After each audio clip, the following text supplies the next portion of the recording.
A topic that frequently comes up in meetings and forums that deal with homeschooling is record keeping. The importance of record keeping cannot be ignored. It is not only legally required in various states but also provides important milestones in your child's learning experience. An interest-initiated homeschooling approach means that the topic of studies is far-ranging.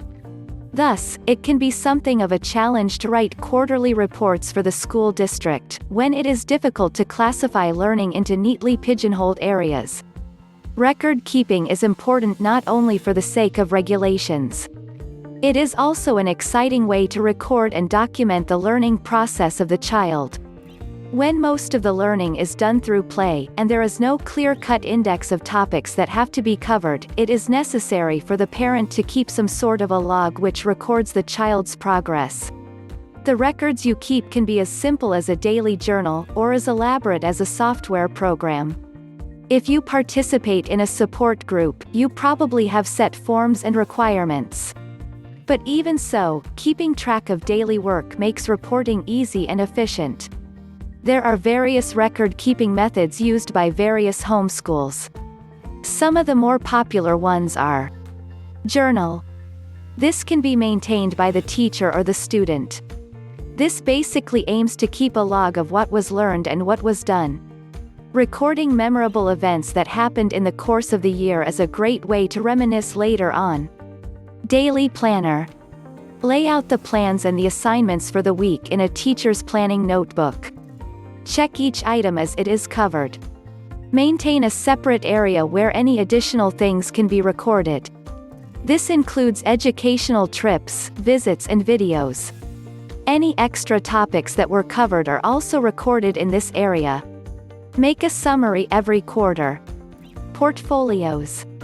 This consists of a collection of varied materials that show what the child has achieved and done during the course of study. Portfolio assessment is a very effective way to chart the child's progress.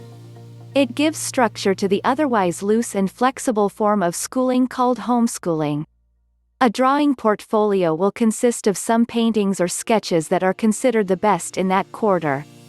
A language portfolio may consist of essays, stories, reading logs, spelling samples, or letters. Progress in mathematics, fine arts, history, science and social studies can all be recorded this way. The biggest advantage is that portfolio assessment places control in the hands of the children. Having a tangible record of what they have established pushes them on to greater heights. Other than the above-mentioned systems, there are also purchased record-keeping systems that lay out a good checklist. Some of these allow one to personalize the organizer. Irrespective of the methods used, record-keeping in one form or the other is essential. Your child's future may well depend on the well-maintained record that you have meticulously kept over the years. Don't forget to like and subscribe. Please stop by our site for more homeschooling info. If you are interested in a Christian, self-paced, online homeschooling course with customizable curriculum, just follow the link in the description.